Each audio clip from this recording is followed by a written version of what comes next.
My name's Carey Fuller. Was a homeless parent with kids, and it really bothered me that people assume things to be true that I knew for a fact weren't. You okay, Rella? Thank you. Maggie, you have a coat? Not all homeless people are drug addicts, alcoholics, or mentally ill. The problem with that is those are usually the most visible people. So the media and the public, they see that and assume that's what all homeless people are, and they're not. Even though I was a single parent, I worked 2 jobs and I was doing okay. One of my jobs went away because it went out of business. And then finances started getting really hard because there was no such thing as child support. There's no such thing as welfare. Even though I had asked relatives for help, either they couldn't or they wouldn't. It was one or the other. So when my youngest was 1.5 years and my oldest was 8 years old, we packed what we could into the storage unit, and I only took basic stuff. We were vehicle dwellers from that point on.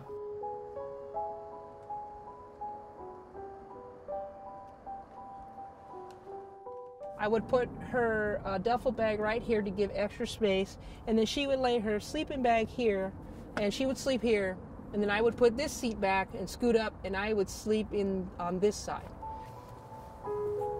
I thought, if I could live out of a vehicle for a while and save money, there's a myth right there of save money. I could work my way back out of homelessness, and that did not happen. I was really starting to wonder if I was ever going to get a job because I had applied for 42 jobs in a month and never heard back.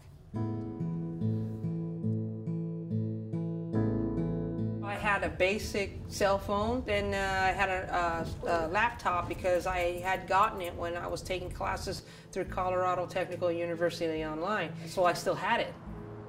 You have to apply for a job, you usually check the employer's website. That's how it is nowadays. I did it off my laptop from the library.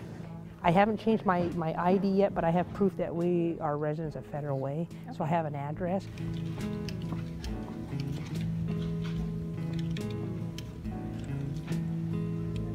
I'd usually sit here, and I used to carry my old laptop with me, and then if I needed to plug in a phone or something, I would just plug it into these outlets. Libraries aren't there just for books. Libraries have become the new community service centers for the poor, which is the homeless. Libraries were packed because homelessness is getting worse. What do? Use it for games and music? Yeah. I was up with my friend. She knew about change.org, so she was telling me, hey, they're looking for stories from people who are homeless. Maybe you want to tell them your story. So I said, what the heck, I'm not losing anything. And I told my story from the beginning and it was back in 2004 that we first became homeless. And that's where Mark Horvath found me. If you follow these 2 feeds, the We Are Visible or the Facebook pages, it's Carey managing it, and she's a homeless mom from Seattle. He did stories on homeless people, and he said, you know, I created this thing called Invisible People TV, and we are visible community. I'd like you to join it. Here I am with an iPhone, and my number 1 tool is Twitter, and people are being fed because I'm Twittering. Carey and Maggie, you're homeless. Yeah, there's actually 3 of us, but right now there's just me and Maggie. 3 of you living in this van? Yeah.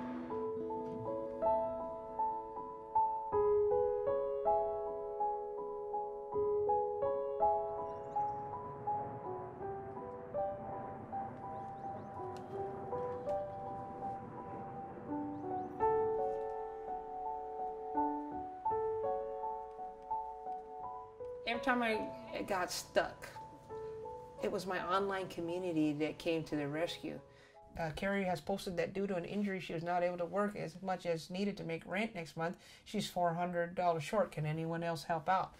If it hadn't been for Mark Horvath, I wouldn't have known anything about social media and how it can create a virtual support system for people. It's not going to end homelessness, but it sure can put a dent in it. When you can connect to another person you don't know, It's just like saying hello to somebody that everybody else just pretends isn't there, you know. To that person in that situation, then that can be therapeutic because you're actually connecting with somebody that recognizes your humanity. During the day when you're able to, you charge your phone either at McDonald's or some other restaurant like that. A lot of those McDonald's rooms gotten to know me. My cell phone, I bought that one myself after I got a job. Prior to that, I didn't really have one. Mark Horvath got it for me because he said, you need to have a phone. It's your lifeline to the rest of the world, and if an emergency or something happens, you got to have a cell phone. That's really, it's an emergency safety net for me. I don't see online help as a way of life. I think that is dangerous to do that. Plus, you're never going to be able to keep that up for very long. I mean, I don't expect people to help me. If they do, great, but the backup for me is be ready to move if you have to. Every time that I'm out trying to work and pay rent, I do it with the viewpoint that if I can't make rent, just be ready to go, because then we'll be homeless, and it can happen just like that. I never smoked, I never drank, don't do drugs, have no interest in doing that kind of stuff. So for me, the best way of coping with what was happening to me and us, I would write. I was always writing. It's like I'm on a crusade to just stop the insane ignorance, because there's a difference between unwilling and unable, and I think most people are just unwilling to believe the truth about poverty. You show people the raw truth and let them see for themselves what the reality is, and then they have to make a decision to get involved or ignore it. When I go out and I talk to people and they don't know I'm homeless or have been homeless, I just listen first to hear what the attitude is. And then I start asking questions that are going to make them think about what they said. Then I tell them, you're talking to a homeless person right now, or someone who's been homeless for 9 years. And then you know, that's when I see that funny look on their face when they realize, you know, that what they were believing in isn't true.